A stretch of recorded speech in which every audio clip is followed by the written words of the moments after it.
Gumising ako ng madaling araw para gumawa ng baon ni hapon. Hello, minasan konnichiwa. Tara samahan nyo kami today's mini vlog. Sa alas 2 ng madaling araw ay gumising na ako para gumawa ng babaunin ni hapon. Na kung ginawa ay hinati-hati ko muna sa maliliit itong karni ng manok. Luluto kasi ako ng karage, isasama natin sa baon ni hapon. Tapos kung mahati-hati yung manok ay nilagyan ko na ng karage powder. Tapos naglagay rin po ako dito ng konting tubig. Kapag minamarinate ko yung manok ay naluto na rin itong krinil kong salmon. Dahil onigiri yung gagawin ko, kaya kailangan ng seaweed. Isang buo nga pala, ay hinati ko lang po. Tapos ang ginagawa ko dito sa seaweed, ay pinapainit ko muna sa apoy. Ang ganito, pinapainit ko lang. Huwag lang masyadong malapit dun sa apoy, baka masunog. Ingat lang din, dahil baka mapaso tayo. Itong pagpapainit ng onigiri, ay nagaya ko lang po sa biyanan kong hapon. Dahil curious ako, kaya tinanong ko yung biyanan kong babae. Tanong ko siya kung bakit niya pinapainit yung seaweed. Sabi niya sa akin dati, ay mas lalo daw sumasarap yung onigiri kapag pinapainit yung seaweed. Bumabango daw po kasi yung seaweed kapag pinapainit mo na daw ito. Ang nagaya ko na yung style ng binan kong babae, kaya simula nun ay ganito na ako gumawa ng onigiri. Nung nailagay ko na po yung salmon dun sa loob ng kanin, ay pinapahiran ko na po ito ng asin. Kapag hindi ito nilagyan ng asin, ay hindi ito magkakaroon ng lasa. Saka kailangan kapag gumagawa po kayo ng onigiri, kailangan po hindi madiin yung kamay nyo. Para hindi siksik yung kanin, kailangan po magaan lang yung kamay natin. Ito po kasi yan mga auntie, kapag siksik na siksik po, ay hindi po siya masarap kainin. Sabi sa akin dati ng asawa ko, kapag ginagat yung onigiri, ay medyo matigas yung kanin. Habang napiprito ako ng karage, ay naghugas muna ako ng mga plato. Kagabi kasi, habang pinapatulog ko si Kenshin, ay nakatulog din ako.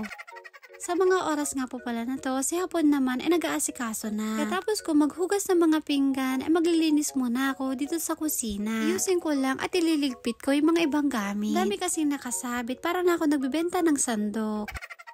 Pagkatapos kong malinisan, ay kinuha ko na rin yung lagayan na nabili ko pa sa Shein. Yung mga chopstick ni Kenshin ay hiwalay ko ng ibang lagayan. Tapos na nga rin po ako magluto ng karage, ito na po yung baon ni hapon. Sabi ko kay uncle nyo, ay gagawa na lang ako ng bento niya. Kaso ayaw niya dahil onigiri yung request niya. Tapos magbihis ni hapon, ay papasok na siya. Ruta nga pala ngayon ni uncle nyo ay sa bundok. Naawa nga ako sa asawa ko kasi kahit inaantok pa yan, ay kailangan niyang gumising para pumasok sa trabaho. Kaalis ni uncle nyo, ay naku mga na iwan niya yung cellphone niya. Minsan nga men, katagab-kabaw ni Uncle Yo.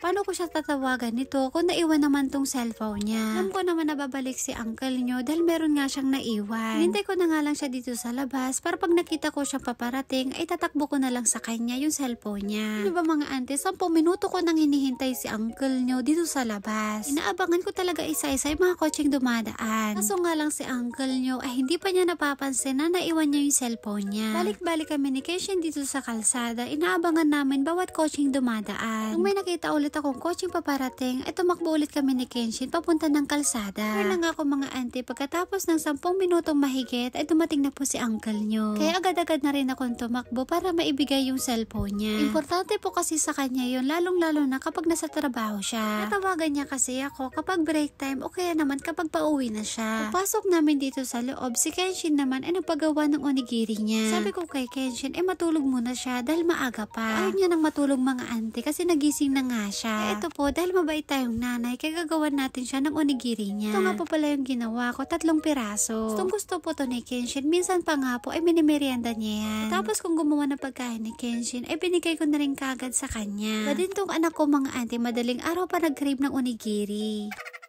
Sabi ko nga sa kanya, matulog muna siya pagkatapos niyang kumain. Hindi pa ako tapos na sa ginagawa ko kanina, kaya itutuloy ko muna. Ito na lang, okay lang sa kanya na iwan ko siya, basta wag lang nakapatay yung ilaw. At tapos ko pong pakainin si Kenshin, tinuloy ko na rin po itong ginagawa ko. Ayusin ko lang yung mga sandok namin para walang masyadong nakasabi. Nabili akong lagayan sa Daiso, dito ko ilalagay yung mga ibang chopstick at sandok. Mga oras nga pala na to mga auntie ay lumiliwanag na. Naumpisahan ko na to, kaya kailangan kong tapusin. Yun na lang nung araw na to, walang pasok si Kenshin. Pa nagliligpit ako dito, binabantayan rin ako ni Kenshin. Tapos ng isang oras mahigit mga auntie, natapos ko rin ayusin yung mga gamit. Lagay ko nga po sila dito sa magkakaibang lagayan. Konti lang yung space dito, kaya konti lang po yung nailagay ko. Dito sa banda na to, medyo okay na rin tignan. Sa wakas nga po, tatapos rin ako maglinis dito sa lababo. Pagkatapos ko dun sa kusina, pumasok na ako dito sa kwarto para matulog ulit. Lalasing ko na nga ng umaga nung natapos ako. Si Kenshin naman, niyaya ko ng matulog, kaso ayaw niya. Sabi nga sa akin ay umaga na daw kasi kaya hindi na siya matutulog. Yan po kasi si Kenshin kapag nakita niya ng maliwanag na ay hindi na po talaga yan natutulog. Pero excited na naman siya pumunta sa labas dahil maghahanap na naman niya ng insekto.